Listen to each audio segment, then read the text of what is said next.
슬기로운 도시생활 시즌3. 안녕하세요. 저는 오늘 살롱 문지기를 맡은 빅토리아 베이커리 김경진이라고 합니다. 슬기로운 도시생활은 3인의 전문가와 함께 도시인의 문화와 일상생활에 관한 이야기를 나눠보는 대화 살롱인데요. 벌써 시즌3를 맞이하게 됐습니다. 그 첫 번째로 오늘은 변화의 시대에 다시 디자인하는 워크라이프라는 주제를 가지고 왔는데요. 여느 때보다 훨씬 더 빠르게 변화하고 있는 지금 일하는 환경과 마음을 어떻게 재설계해야 할지 함께 이야기 나눠보려고 합니다. 제가 첫 번째 토크를 진행하는데 저 이제 아무래도 공간을 다루는 사람이다 보니까 이제 사실 우리가 일하는 공간에 대해서 정말 저는 최근에 한 5, 6년 정도 사이에 엄청난 변화가 있다고 생각이 돼요. 근데 그게 사실 제일 중요한 게 이제 스마트폰의 출현인 것 같아요. 그러니까 아무튼 이런 ICT 기술의 발달.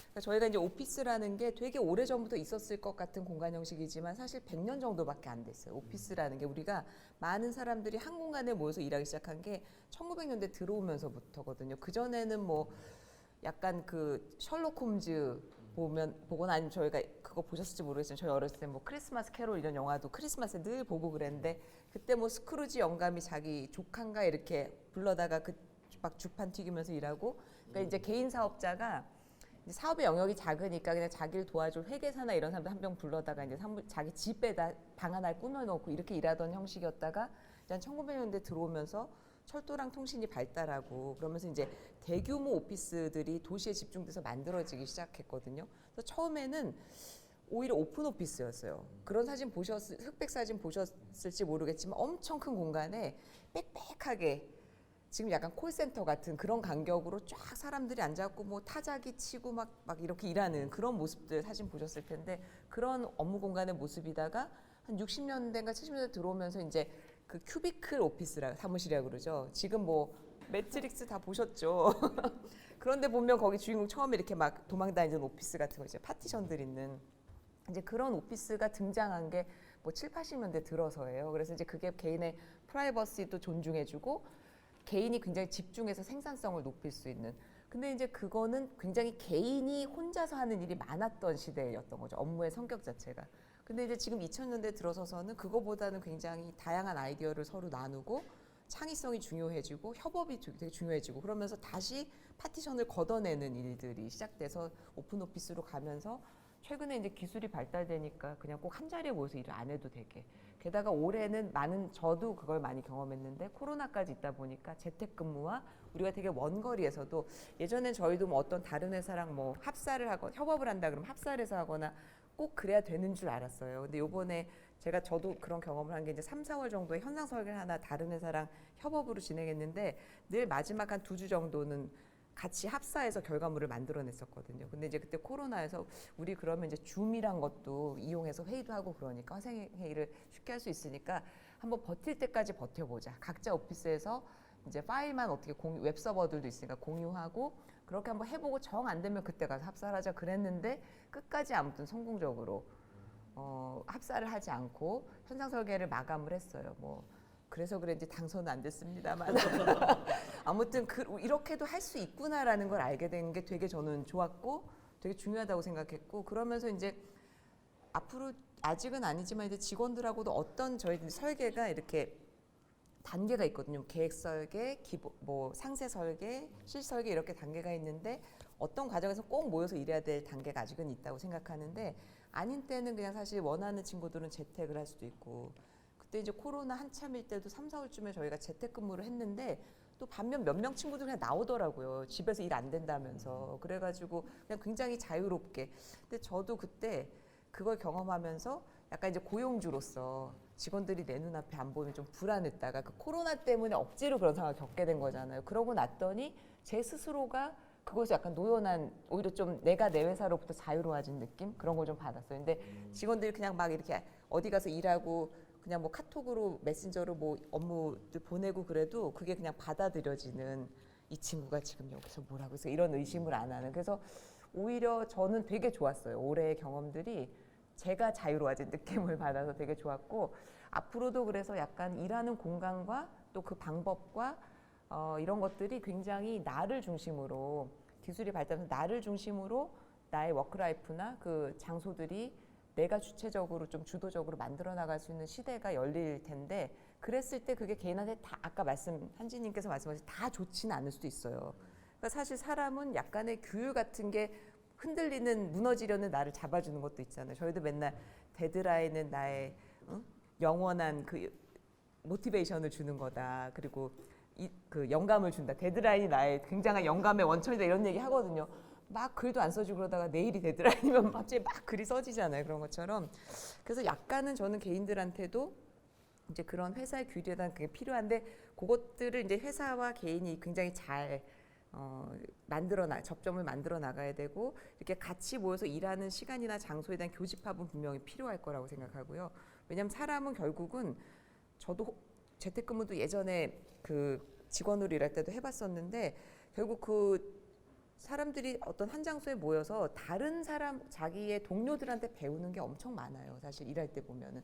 그리고 이제 배우기도 하고 자기가 일한 결과물에 대해서 피드백도 받고 싶고 칭찬도 받고 싶고 뭐 이런 것들이 다 있기 때문에 아마 우리는 아무리 기술이 발달해서 각자 자리에서 일할 수 있더라도 어떤 모임들은 필요할 거고 회사라는 공간 자체도 오히려 그런 거를 더 그런 기능들을 강화시키는 쪽으로 지금처럼 자기 자리에 앉아서 이렇게 혼자 일하는 것보다는 거기 나왔을 때 오히려 상호작용을 훨씬 더 촉진하는 방향으로 그냥 제가 느끼는 약간 공간의 규모는 축소되면서 그게 이렇게 여러 군데 다핵화돼서 분포해서 뭐 그런 데서는 굉장히 화상회의 시스템도 많이 잘 구비가 돼 있고 해서 뭔가 훨씬 더 입체적으로 공간들이 만들어지고 공간과 나와의 관계도 지금처럼 나랑 회사의 내 자리의 관계가 아니라 그 회사라는 게 약간 그냥 제가 상상해보면 뭔가 온라인과 오프라인에 넘나드는 이렇게 네트워킹된 장소 같은 그런 어떤 한 건물이 아니라 그렇게 앞으로 개념들이 많이 바뀔 수 있지 않을까. 그럼 그 안에서 내가 그날그날의 나의 업무에 맞게 그 공간들을 조직하고 같이 일할 협업자들을 구성하고 그걸 온오프라인을 뛰어넘으면서 이렇게 만들고 그래서 이제 개인한테 되게 중요한 거는 자기가 그런 것들을 충분히 활용하고 내가 주도적으로 일을 해나갈 수 있는 능력들을 자기가 이렇게 갖춰 나가는 거 능력과 태도를 갖춰 나가는 거 그런 게 되게 중요하다고 앞으로의 시대에서는 생각이 되는 것 같습니다. 네. 시간이 많이 지체돼서 그러면 다음 얘기는 한지님께서 진행해 주시겠습니다. 인생의 타이밍이 되게 다 타임라인이 이렇게 비슷비슷하게 오잖아요. 근데 저는 어떤 건 되게 늦대고 어떤 건 또 엄청 빨리 와가지고 약간 친구들 사이에서 되게 특이한 사람 약간 그런 포지셔닝인데 이제 제가 한 7, 8년 전에 자가 면역 질환이라는 게 왔어요. 그 처음에 갑상선 기능 저하증으로 시작을 했는데 그게 자가 면역 질환이고 그게 한 번은 고쳤는데 하여튼 약간 복합적으로 오고 막 이런 게 있어서 뭐 체질 개선으로 고쳤는데 그 다음에 한 번 더 와가지고 막 그때 엄청 아파가지고 막 뭐 아빠보다 못 걷고 막 이런 시즌이 있었거든요. 되게 할머니처럼 막 이게 약간 사람이 죽는다는 건 이런 거구나 이런 느낌이 진짜 들 정도로 그런 일이 있었는데 이제 그렇게 됐지만 또 이게 막 어디 쇼크를 받아서 쓰러지고 이런 게 아니니까 되게 어느 정도의 활동은 가능해서 뭐 걷는 건 힘들지만 운전은 할 수 있고 뭐 글씨는 힘들지만 컴퓨터는 쓸 수 있고 약간 이게 현대사회가 무서운 것 같아요. 진짜 이 도구들이 큰 힘을 안 들고 일을 할 수 있으니까 그리고 또 병을 고쳐야 되니까 제가 이제 일을 계속 했단 말이에요.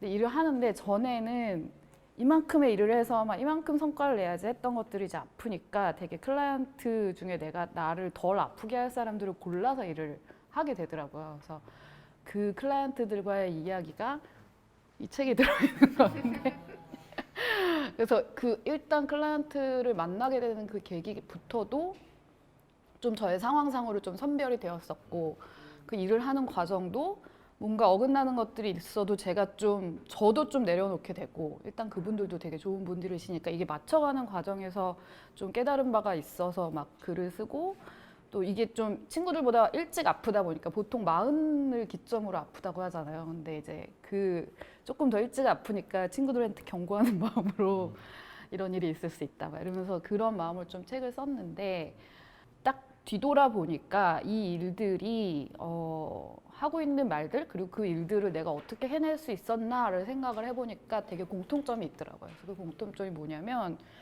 일단 마르쉐 같은 경우는 그 시장의 존재 자체가 굉장히 자본주의 논리에서 그 돈의 논리에 의해서 시장을 운영하는 게 아니라 어쨌든 이 가치를 우리가 가장 중요하게 놓고 그 가치를 서포트하는 개념으로 자본을 가져오겠다. 그 돈을 책정하는 개념을 가져오겠다. 이런 시장이었기 때문에 그분들을 이렇게 농부들을 프로모션을 해드리고 뭔가 더 장사를 잘 되게 해드리더라도 그게 막 자본의 논리로 마케팅을 하는 게 아니라 이 가치를 정말 전달하는 것이 정말 너무 중요한 일이었거든요. 그래서 그 일을 하다 보니 뭔가 이 되게 안정감, 일이라는 것을 통해서 사람들이 하고 있는 어떤 행동들이 무엇을 전달하고자 하는가라는 거가 되게 명확하게 보이더라고요. 그래서 이제 그 다음에 했던 일이 이니스프리의 일이었고 그것도 그 미션이 화장품을 쓰는 원료를 먹을 수 있는 카페를 만드는 거를 이미 제주하우스에서 하고 있는데 제주도에서 그거 서울에 가져오는 일이었거든요. 그래서 그걸 좀 더 많은 뭐 메뉴를 개발하고 좀 더 그 재료를 더 드러내고 뭐 이런 일들을 했었는데 이게 정말 저는 일을 하면서 잘 먹히는 일들을 골라서 했다라는 생각을 처음에 했었는데 일들이 너무 좋았다. 근데 그것보다는 되게 똑같은 말이지만 사람들한테 먹힌다는 건 사실 별거 아니다. 사람들한테 어필이 된다는 건 사실 굉장히 기본적이고 굉장히 되게 당연한 건데 그게 안전한 것, 눈에 보이는 것, 그게 연결돼 있다는 것 그런 것들을 제가 그냥 우연찮게 일들에 연결돼서 했던 것 같고 그런 거를 되게 솔직하게 보여줄 때 그냥 잘 팔리더라고요. 네, 히트가 되는 것도 사실 뭐가 있는데 이거를 더 멋있게 라기보다 이걸 얼마나 더 확실하게 보여주느냐가 성공을 하면 그리고 이게 정말 말이 되는 사업이면 그래서 뭐 당연히 이니스프리도 뭐 대기업이니까 잘 되긴 했지만 그래도 그 포커스로 되게 열심히 일을 했고 저는 개인적으로는 그런 경험을 계속 쌓아가는 거죠. 그러고 이제 책에 나온 것 중에 마지막 일은 우유부단이라고 제주도에 있는 목장 카페인데요. 그것도 거의 비슷한 컨텐츠예요. 그래서 유기농 우유를 이제 카페로 브랜딩을 해서 내보내는 건데 요거는 약간 좀 더 재밌었던 거는 이게 되게 컨소시엄을 했던 일이라서 목장은 또 신부님들이 만든 목장이에요. 이게 제주도를 일으킨 그 우유부단을 하면서 저는 되게 기분이 좋았던 게 나중에 이게 잘 됐어요. 잘 해가지고 잘 됐는데 이거를 대표님이 그 컨소시엄 하신 대표님이 초반에 한 1년 동안 이제 수많은 그 사람들이 옆에서 서울 가져가자. 서울 가면 대박 될 거다. 그때는 폴바셋 정도밖에 없었거든요. 예, 아이스크림 상하도 이렇게 상하 그게 상호가 아무튼 그렇게 우유 이게 그렇게 많이 막 뜨기 전이라서 이분이 그런 유혹을 굉장히 막 대기업에서도 콜이 들어오고 막 이랬었는데 결국 그거를 딱 노를 하셨고 그 노를 하시는 이유가 지금 이거를 시작한 이유가 사실은 그 목장을 살리기 위해 시작을 한 거고 이 목장을 살리기 위해 시작한 거가 범위를 넘어가는 순간에 다른 일들이 생기는 건데 다른 범위의 일이 생기는 건데 잘 생각을 해보니까 그건 아닌 것 같다. 그냥 난 여기까지만 할 거고 이게 이 카페 존재 이유인 것 같다. 라고 해서 근데 되게 아쉬웠죠 그때는. 이걸 하나 가져갔어요. 대박을 내야 되는데 말이면서. 근데 저는 막 그때 막 제주도에 많이 내요 막 이런 제안도 하고 여러 가지 제안을 했었는데 그런 경험들을 통해서 제가 알게 된 게 첫 번째는 이게 특히 코로나 시대 이런 것들이 우리에게 주는 감정의 불확실함과 불안이잖아요. 사실 모르겠으니까. 근데 저는 약간 그 일들을 하면서 개인적으로 되게 아파가지고 불확실한 미래라는 게 좀 개인적으로 왔었던 것 같아요. 그래서 오히려 더 이런 일들이 나에게 안정감을 주고 그 컨텐츠 자체도 되게 안정감을 주는 컨텐츠들이 나에게 도움이 되고 이게 이 불안함을 겪어나갈 수 있는 힘이 되고 그런 거를 막 겪었었거든요. 근데 지금 이제 코로나가 딱 터지면서 이제 친구들이 오히려 저한테 막 이것저것 많이 물어보는데 이렇게 듣다 보면 그때 제가 겪었던 그런 감정들이 너무 많이 있었고 자본주의의 논리에 의하면 막 키우고 최대치를 해야 되는데 그게 아니라 쌓고, 예. 쌓고 재테크하고 뭐 엑시트하고 이런 말들이 있잖아요. 그게 너무 여태까지는 원웨이 원목표였지 않나? 약간 모두 그거를 보고 가지 않았나? 근데 그게 사람마다 그 공간도 사람마다 그 기준이 있는 것처럼 이것도 약간 다 조율할 수 있는 건데 그런 아이디어 자체를 우리가 못 내는 거 아닌가 스스로? 그런 적정치를 찾는 연습이 너무 안 돼 있는 게 아닌가라는 생각을 되게 많이 했어요. 그런 과정을 겪으면서 이제 제가 이 책에서 사실은 되게 많이 하고 싶었던 얘기는 마지막 챕터인데 그리고 그것 때문에 여기 불러주신 것도 제가 알고 있는데 거기 보면 제가 막 아프면서 일하면서 뭔가 다음 단계로 내가 변화를 겪어야겠는데 도무지 저도 아이디어가 생각이 안 나서 막 뭐 워크샵이니 뭐 강연이니 이런 걸 막 다니고 책도 보고 이러다가 무슨 책에서 슈마우 칼리지라는 어떤 학교를 소개를 하는데 얼터너티브의 세계에서 되게 공부 많이 하시고 그걸 되게 현실적으로 제안을 하시는 분들이 여기를 연구를 많이 하시고 강의도 많이 하시고 근데 저는 그냥 이렇게 책을 봤는데 여기 너무 좋아 보이고 나는 이제 할 일이 없고 돈 쓰는 일밖에 없으니 여기를 한번 가볼까 생산적으로 이러면서 갔어요. 그래서 가서 처음에는 막 그런 시니컬한 말들을 막 많이 했죠. 니네들은 한국을 몰라. 막 여기서 이렇게 아름답게 살지만 또 이게 또 그 세계만의 또 힘듦이 있다. 막 이러면서 얘기를 했는데 제가 그 경험, 그 어디서 공부를 하는 동안 마지막 날 그 1년간의 과정을 이제 리뷰를 하고 나의 소감을 얘기하고 이런 시간이 있었는데 거기서 아 나는 아직도 1년이 너무 꿈 같다. 너무 비현실적이고 너무 아름답고 너무 좋은 경험을 많이 해서 너무 행복한데 돌아갔을 때 좀 걱정이 된다. 되게 너무 비현실, 그러니까 현실로 돌아가는 게 걱정이 된다라고 했더니 거기 제가 제일 엄숙하게 느끼는 어떤 그 영국 좌파 할머니 교수님이 계신데 그러니까 너는 지금 이미 현실에 있는데 이걸 내가 비현실이라고 말을 하고 돌아가는 것은 미래의 일인데 그거를 현실이라고 지금 말을 하는 그 바운더리 자체가 좀 그걸 한번 체크를 하면서 네가 현실이라고 말하는 게 사실은 이런 현대사회에서 되게 가장 비현실적인 아이디어가 있는 곳일 수도 있어. 한마디 딱 하시는 거예요. 근데 그때 되게 저 약간 얻어맞은 것처럼 1년 동안 나 뭐 했지? 이런 생각이 들면서 이런 제가 여태까지 경험했던 되게 좋은 클라이언트라는 것이 여태까지는 내가 되게 행운이고 운이 좋아서 좋은 경험을 했기 때문에 이걸 되게 감사하게 여기고 앞으로 열심히 살아야지라고 생각을 했었는데 그때 그 말을 돌이켜 생각하면 이게 너무 당연한 거예요. 그러니까 내가 좋은 느낌을 가졌던 거는 이게 너무 당연한 거고 내가 누려야 되는 거고 우리 모두가 누려야 되는 거기 때문에 당연한 건데 어떻게 하다 보니 나쁜 경험들을 되게 보편화 시켜가지고 이게 되게 일의 보편이라고 생각을 해버리고 현실의 보편이라고 생각을 해버린 게 되게 스스로 되게 안타까우면서 아, 이거를 조금 내가 계속 체화시켜야겠구나. 네.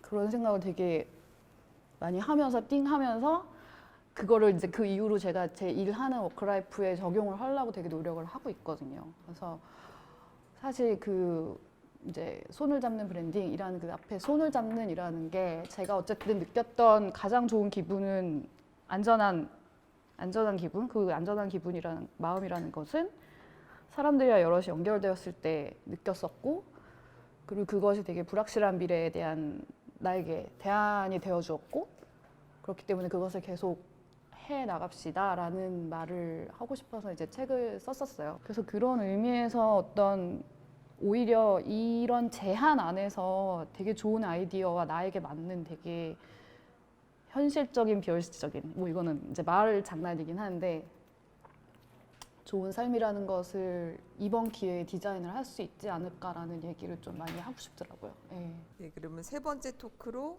김경진 대표님께서 한번 토크 진행해 주시겠습니다. 네. 저는 이제 코로나 이후에 원래도 조금 그런 질문을 많이 받는데 아무래도 이제 그런 창업에 대한 질문을 좀 더 많이 받는 것 같아요. 그러니까 뭔가 어디에 소속이 되어 있는 거에 대한 불안감을 느끼시는 분들이 좀 많은 것 같아요. 그래서 뭔가 자기 거를 하려고 하는 분들이 많으신 것 같은데 근데 이제 그럼 이제 저는 뭘 하고 싶은지 물어보거든요. 근데 저한테 오히려 뭘 하면 될까라고 물어보세요. 그러면 이렇게 얘기를 해요. 그래서 뭐 그러면 저는 이제 그 다음부터 이제 질문을 막 하거든요. 뭐 뭘 좋아하는지, 뭐 어떤 컬러를 좋아하는 것부터 시작을 해서 좋아하는 음식 이런 거, 좋아하는 뭐 디자인 같은 거라든지.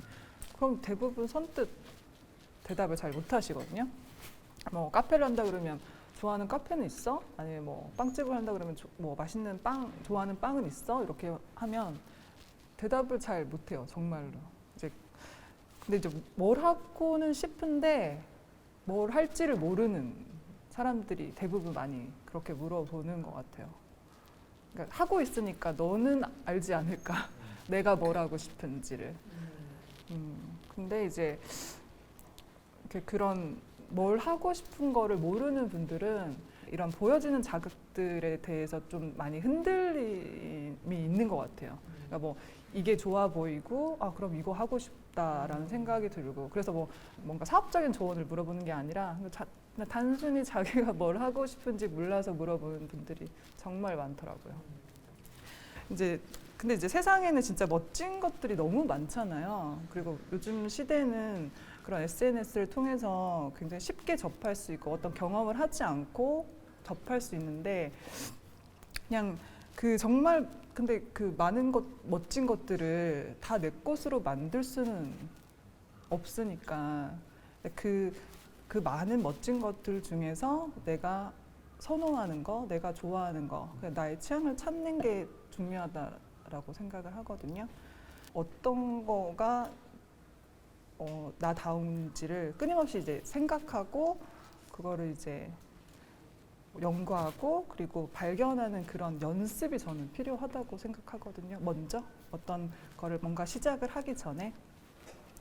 그래서 이런 이렇게 연습에 이렇게 많은 시간을 할애한 사람들을 보면 이제 굉장히 뭔가 단단해요. 이렇게 어떤 흔들림 없이 그게 눈에 보일 정도로.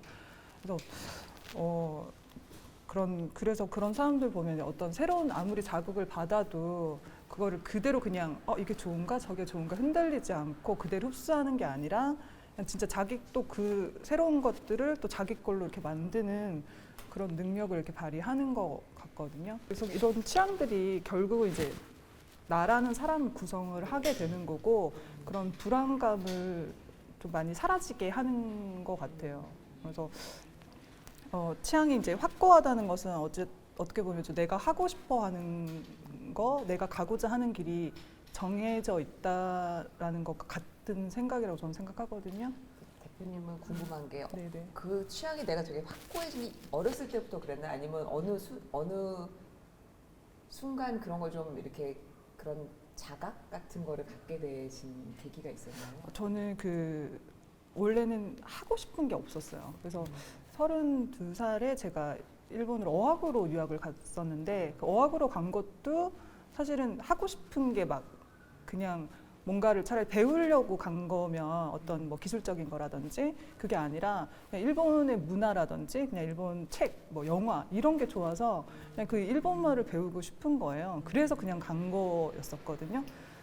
근데 이제 그때 이제 일본에서 생활을 하면서 좀 많이 이렇게 뭔가 이렇게 진짜 머리 한 대 맞은 것처럼 내가 지금까지 어떻게 살았던 거지? 라는 생각이 들었어요. 그러니까 그때 뭔가 주변 사람들의 주변에 어떤 사람들이 있는지에 따라서 영향을 되게 많이 받는데 그때 주변에 있던 사람들이 그냥 제가 그때 알바를 하면서 만났던 친구들인데도 한국에서는 알바 한다 그러면 그때 당시만 해도 저는 지금은 좀 아닐 수 있는데 뭔가 좀 이렇게 좀 환경이 불우하거나 그런 것 때문에 이렇게 뭔가 그 경제 활동을 많이 했었거든요. 어렸을 때부터. 근데 지금 그냥 자기가 원하는 거 뭔가 이렇게 경력을 쌓기 위해서 많이 하기도 하잖아요.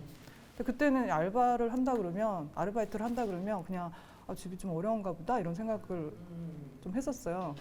근데 이제 주변에 이제 친구들이 같이 시급을 받고 아르바이트 하는 친구들이 뭐 되게 대단한 어떤 CM을 만든다 그랬나 일본에서 그리고 뭐 그 비건 쪽으로 학교를 나와서 그냥 거기서 자기가 원하는 알바를 한다거나 그리고 뭐 일러스트를 그리는 친구도 있었고 그냥 메인 잡이 있는데도 그냥 뭔가를 하고 싶어가지고 있었는데 그때 되게 자극을 줬던 친구가 그 아르바이트를 해서 그 아르바이트 비용이 어느 정도 이제 충당이 되면 항상 그거를 가지고 여행을 가는 거예요.